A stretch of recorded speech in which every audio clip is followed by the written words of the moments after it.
So what's up mga kamax no? So kani siya nga book yung mga kamax. Another scam order na siya. Shout out sa mga new rider.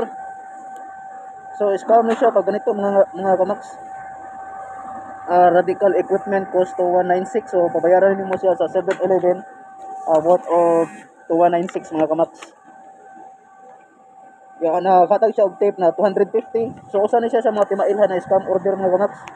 So ayo magpadaan Then iyahang kasagaran sa mga sa iyahang drop off location mo gini kasagaran Silver Hills Subdivision Talamban. Then usahay sa may Minglanilla siya usahay from Naga to Minglanilla nasa na siya dara. So ay magpatintala ni mga kamax. Kamusta sa mga bagong rider. So ano? So ganit taod na siya nga booking wala ni kuha tungod kay scam ni siya nga booking. Friendly reminder lang no. So ayan nakuha na. So hopefully nga nakakuha ito mga kamax dili siya new rider. So kung usapan mga kamax sa mga ato nga transaction scam to siya. So ano lang mga kamax so amping mo sa inyong pagbiyahe mga kamax.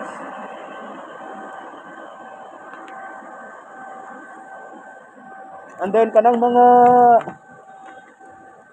gadget nga mga delivery nga na mga COD.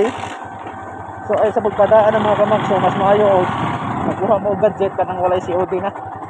Pag may mga COD pag meet up so careful mo na pag mga meet up okay sa mga store na to mga pick up ang kuan ang items kay mura og legit na makakuan siya na kaso dili siya i-receive ko sa sender sa receiver pwede na to siya ibalik sa store.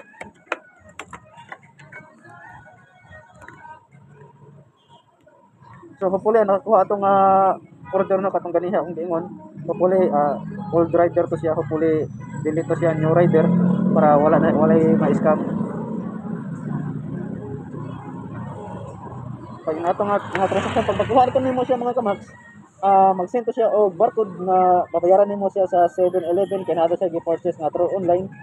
Then kinahanglan pabayaran nimo siya sa 7-Eleven then maana na siya nga ikalimot sa receipt kay receipt pa daw iyang kinahanglanon. So mayroon itong makatulong nasa iyo ba na 7-Eleven mga kamax nga mo advise sa rider nga scam ni siya. Mayroon makatulong sa mga cashier nga inana bitaw mga taas na siya o experience nga daghan na siya mga kaagi nakaiba na siya sa mga scam nga booking. So hopefully lang no.